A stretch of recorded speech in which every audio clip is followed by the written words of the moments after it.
Bonjour à tous. Alors je voulais parler aujourd'hui de l'investissement dans un accompagnement thérapeutique, un accompagnement psy. C'est une vidéo qui est un sujet en tout cas qui est très subjectif parce que là je vais parler en mon nom de soignante, de thérapeute. Et pourquoi je voulais faire cette vidéo? Parce que je pense que d'une manière assez générale dans le monde de la psychologie et de la thérapie, ça manque de clarté pour les patients, le pourquoi investir dans un accompagnement et ce qu'on peut en attendre. Tout simplement parce que ça demande un investissement personnel bien sûr, mais financier surtout, qui est non négligeable et qui, de façon assez légitime, on peut quand même se poser la question de pourquoi je devrais investir autant alors que je ne sais pas vraiment ce que je peux en attendre. Et comme on est dans le domaine de l'impalpable, dans la psychologie et dans la thérapie, c'est parfois très compliqué de rendre intelligibles les enjeux et les objectifs d'une thérapie. Parce que ça va dépendre du moment, ça va dépendre de la personne, ça va dépendre de plein de choses. En tout cas, souvent, les propositions qui sont faites, j'ai remarqué chez les psychologues notamment, et chez les thérapeutes aussi, mais chez les thérapeutes d'une manière générale, on va dire, la proposition qui est faite, c'est d'apporter une écoute qui est bienveillante et qui est sans jugement, et de vous aider à y voir plus clair dans votre vie. Alors, bien sûr que c'est juste, évidemment, mais je trouve que c'est un argument, personnellement, que je trouve un peu léger. C'est un peu léger parce que quand on paye autant par séance, quand on paye des dizaines d'euros par séance, voire des fois plus pour certains, la moindre des choses, c'est qu'en effet, on aille voir un thérapeute qui soit en effet sans mauvais jugement et qui va pouvoir recevoir ce qu'on va lui dire avec bienveillance. Pour moi, je pense que c'est la base et que c'est un argument qui est un petit peu léger. Après, il y a aussi beaucoup le coaching qui s'est développé ces derniers temps. Dans le coaching, c'est assez différent quand même, c'est-à-dire que là, c'est plutôt des promesses qui sont très ambitieuse, on va dire. Vivez la vie dont vous avez toujours rêvé, devenez la meilleure version de vous-même, etc. Enfin bon, voilà. Moi, c'est pas pour faire une petite guéguerre, mais comme je disais au début, c'est une vidéo qui est assez subjective. Et donc, le but, c'est quand même que je puisse expliquer un petit peu ce que j'en pense. Je pense que c'est très, au mieux, ambitieux, ce genre de promesse, et au pire, un peu immature aussi. Parce que proposer de vivre la vie dont on a toujours rêvé, être la meilleure version de soi-même, etc., c'est bien, c'est assez vaste aussi, et c'est pas très en accord avec la réalité, parfois. C'est bien de donner de l'espoir, mais c'est bien d'être un peu plus dans la réalité, selon moi, en tout cas. En tout cas, là où je suis d'accord avec le coaching, on va dire, c'est que le coaching est beaucoup basé sur l'action, le fait de passer à l'action. Et ça, moi je suis d'accord sur le fait que sans action, sans passage à l'action, il n'y a rien qui change. Alors, c'est le coaching, mais il y a aussi des thérapies maintenant qui sont beaucoup basées là-dessus. Et d'ailleurs, j'ai des outils que j'ai récupérés de certaines de ces thérapies parce que je pense qu'en effet, sans passer à l'action, il n'y aura rien qui changera. Voilà. En tout cas, voilà pourquoi je faisais cette vidéo. Parce que le coût financier est quand même élevé en général et que les perspectives, les objectifs d'une thérapie sont pas toujours très clairs et on ne sait pas toujours ce qu'on peut en attendre. En tout cas, quand le patient arrive en thérapie, en accompagnement, en général, il a deux objectifs, je dirais, qui ne sont pas forcément dits de façon explicite ou qui ne sont pas forcément même toujours conscients, mais il y a deux objectifs qui sont un peu les invariants, on va dire, de tous les patients. Le premier, c'est de pouvoir classer sa souffrance ou ses souffrances, de se débarrasser en fait de ce pourquoi on vient, tout simplement. C'est assez évident, mais c'est le premier objectif du patient. Et le deuxième, c'est de pouvoir retrouver de l'autonomie, une capacité d'agir librement dans le sens se sentir libéré psychologiquement, en fait, surtout de cette souffrance, et de pouvoir de nouveau vivre normalement et sans être tiraillé par la souffrance psychologique. Ça, je dirais que c'est les deux besoins. Il y en a d'autres, bien sûr, évidemment. Mais je dirais que c'est les 2 besoins principaux quand les patients viennent consulter. Les 2 objectifs, pardon, je crois que j'ai dit besoin. Maintenant, pour passer aux besoins, il y a plusieurs besoins chez le patient, plusieurs besoins qui sont pas forcément, souvent pas très conscients d'ailleurs, et qui vont correspondre à une logique chronologique, on va dire. C'est-à-dire que quand le patient arrive en thérapie, il a un certain besoin, et quand il avance dans la thérapie, il a d'autres besoins qui évoluent. Et moi, c'est de ça dont je voulais parler là maintenant. La liste n'est pas exhaustive, mais je pense qu'elle est quand même assez complète pour comprendre quel état d'esprit, quels sont les besoins que le patient a quand il est en thérapie. Le premier besoin, c'est le besoin d'être soutenu, d'être rassuré par un expert du domaine de la psychologie, de la thérapie. Pourquoi ? Parce qu'en fait, quand on est vulnérable et qu'on prend la décision d'aller voir quelqu'un, ou qu'on a besoin même d'aller voir quelqu'un, on régresse légèrement. C'est-à-dire qu'on a besoin de lâcher et de s'en remettre à quelqu'un de compétent. En fait, c'est un peu comme si on retournait dans les bras de nos parents, quoi. C'est pas tout à fait la même chose, mais quand même, dans l'idée, c'est un petit peu ça. On régresse un petit peu, on est vulnérable et on a besoin un petit peu de remettre notre souffrance à quelqu'un et qui sache ce qu'on va en faire et qui sache lui-même déjà quoi en faire et qui nous aide à nous en débarrasser, à classer cette souffrance pour pouvoir vivre de nouveau de façon normale. Le deuxième besoin, c'est le besoin de comprendre. Besoin de comprendre ce qui nous arrive. Alors des fois on a déjà compris, on le sait déjà, soit on a besoin d'être éclairé sur certaines choses, soit on a besoin aussi qu'on nous confirme que ce qu'on pense est certainement plausible. Donc le besoin de comprendre. Et le troisième besoin, je dirais, c'est le besoin de changement. Et ça, c'est le besoin le plus difficile, qui est pas souvent formulé de façon aussi explicite, on va dire, par les patients. Parce qu'en fait, quand on arrive en thérapie, on voit l'objectif final, qui est de ne plus souffrir, de ne plus ressentir d'anxiété, de ne plus ressentir de stress, de savoir où aller, d'avoir trouvé sa place, etc. On voit l'objectif final, mais on ne voit pas le chemin. On ne voit pas le chemin à parcourir. Et dans ce chemin, il y a différents temps, et notamment des temps de prise de décision. Il y a des temps de test, de tester des nouvelles façons de fonctionner. Il y a des temps de digestion de ce qu'on a travaillé, de ce qu'on a découvert peut-être, ce qu'on a compris.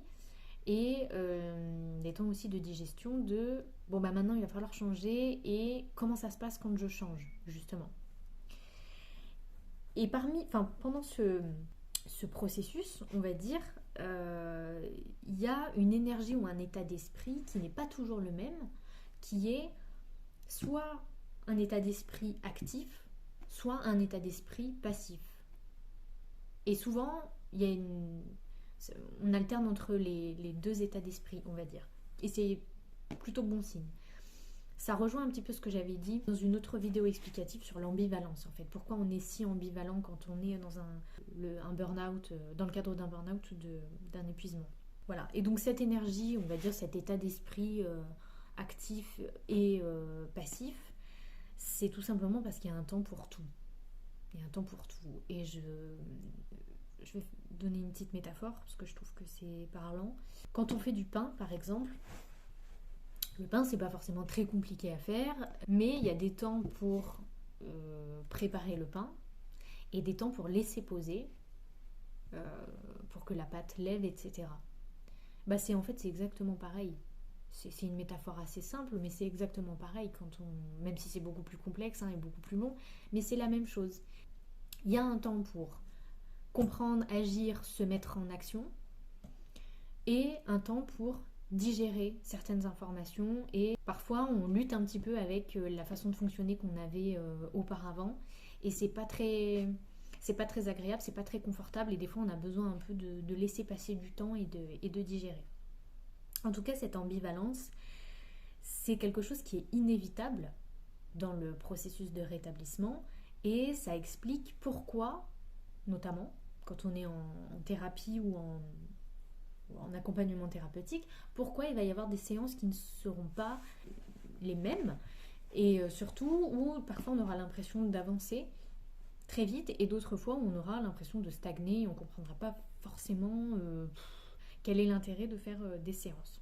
Et entre parenthèses, j'en profite pour dire que c'est aussi l'intérêt, c'est bien de se voir régulièrement pour pouvoir maintenir le cap et travailler de façon assez soutenue, on va dire, sur ces problématiques, mais surtout en fin de thérapie, c'est parfois bien de laisser passer du temps, et pas forcément qu'en fin de thérapie, de laisser passer du temps, 2-3 semaines, un mois, pour digérer certaines choses et reprendre un petit peu d'énergie. Voilà, entre parenthèses.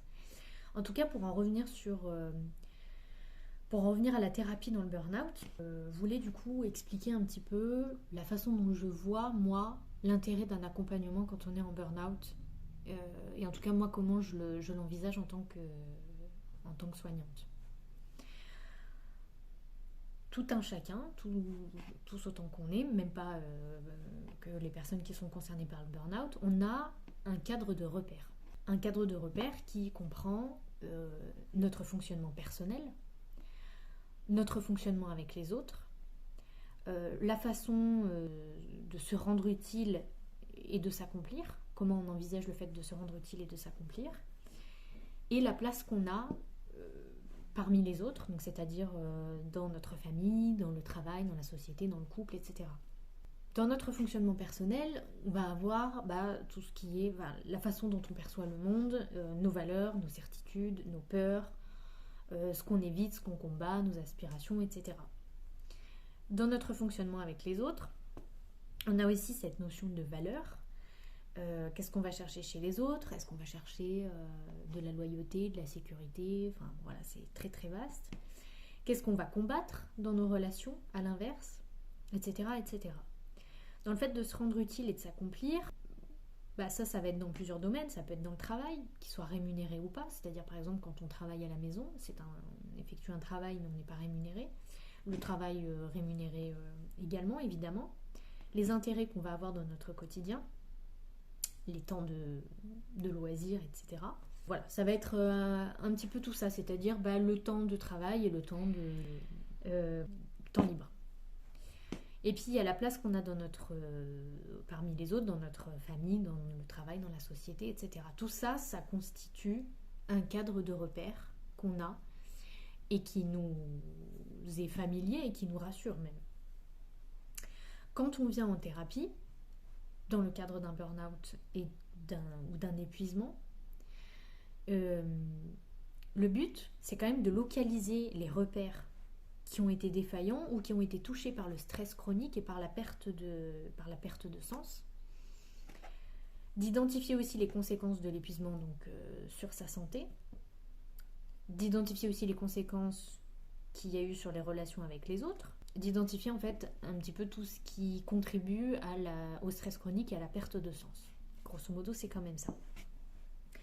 Et à terme, le but, c'est de pouvoir créer un nouveau cadre de repère sur notre fonctionnement personnel, sur notre fonctionnement avec les autres, sur le fait de s'accomplir et de se rendre utile, et sur la place qu'on a parmi les autres, dans la société, d'une manière un petit peu générale.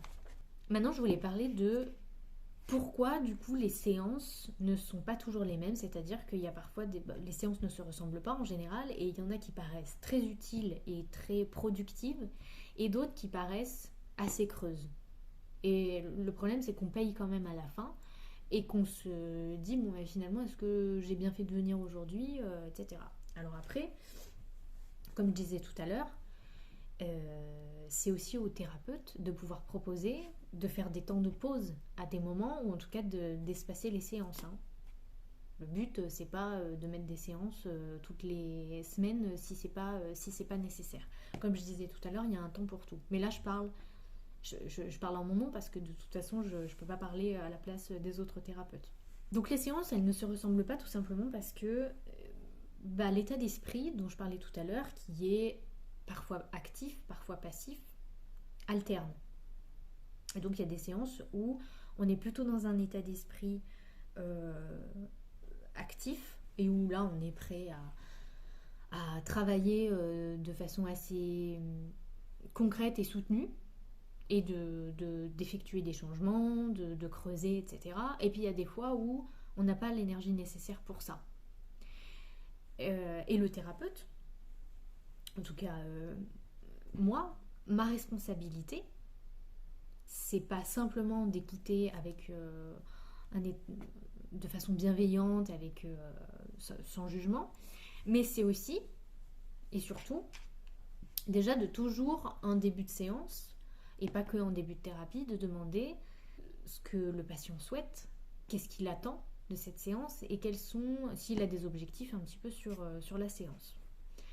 Et c'est aussi le but et la responsabilité du thérapeute, c'est aussi d'identifier où est-ce que le patient se situe. Où est-ce que vous vous situez dans votre cheminement personnel?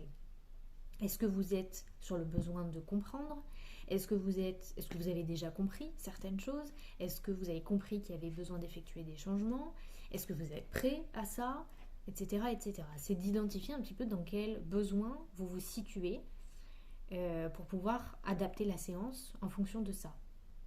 Et donc, c'est d'identifier ce que vous êtes plutôt dans un état d'esprit qui est actif ou passif, sachant que c'est pas une mauvaise chose du tout d'être dans un état d'esprit qui est passif. Hein. Au contraire, comme je disais tout à l'heure, ça peut être, et ça doit être le cas quand même de temps en temps, et c'est très bénéfique. Ça permet de poser les choses et des fois d'enclencher un déclic. Donc, en fonction de ça, les séances ne vont pas être les mêmes, parce que parfois vous arrivez avec beaucoup d'espoir et d'engagement, on va dire. Et puis il y a parfois des moments où vous avez besoin de décharger. Vous savez, ces moments où on a besoin de parler, de répéter même des fois des choses qu'on a déjà dites plein de fois, mais on a besoin de les redire et de les reposer, on va dire. Et on n'a pas forcément envie qu'en face, il y ait un retour ou des conseils ou des choses comme ça. Parfois, on a juste besoin de décharger, tout simplement. Et donc là, c'est pas le moment de mettre des actions en place. En tant que thérapeute, moi par exemple, je sais très bien qu'il y a des moments, ça sert à rien de dire allez, on va quand même travailler sur un outil, etc. Enfin voilà. Et des fois, si. Des fois, on sent que c'est peut-être le moment, et puis c'est bien aussi des fois de le dire tout simplement au patient, en disant voilà, ça je pense que c'est vrai qu'on en a parlé plusieurs fois, etc. Maintenant, on va essayer quand même de passer à l'étape suivante, etc. Bon, c'est toute une question d'adaptation en fait, de la part du thérapeute. Mais une question d'adaptation en étant structuré et en sachant quand même où on va et pourquoi on propose tel ou tel outil ou pourquoi on propose aussi telle forme de séance et pas une autre. En tout cas, pour conclure, pour répondre un peu, on va dire, à la question dans quoi j'investis quand je m'engage dans un processus thérapeutique, un accompagnement psychologique, je pense qu'il faut comprendre que vous vous engagez et vous investissez dans un processus. Vous ne payez pas un forfait, forcément.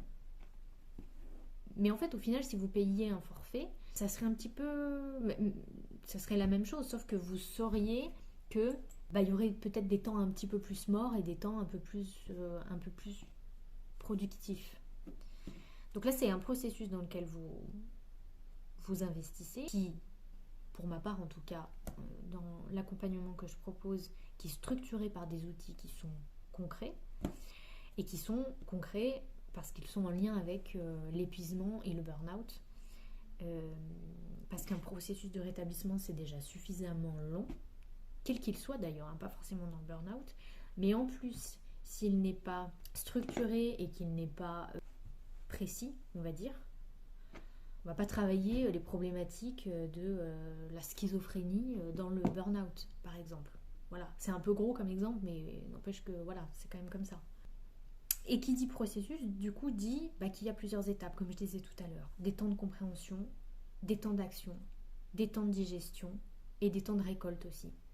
Des temps de récolte du travail qui a été effectué, qui a été fourni, où on a identifié, on a compris la problématique, on a compris qu'il fallait changer certaines choses, ou pas d'ailleurs, on a compris qu'il ne fallait pas changer certaines choses, et on adapte forcément notre façon d'être et notre fonctionnement au quotidien en fonction de ça, et on se rend compte que ça fonctionne et ça va mieux. Donc voilà, en fait tout simplement on investit dans son rétablissement. quand on est en burn-out ou quand on est en épuisement notamment. Voilà, j'espère que ça sera assez clair. En tout cas, j'ai essayé de le plus explicite possible, le plus clair possible. Et voilà, je vous souhaite une bonne journée.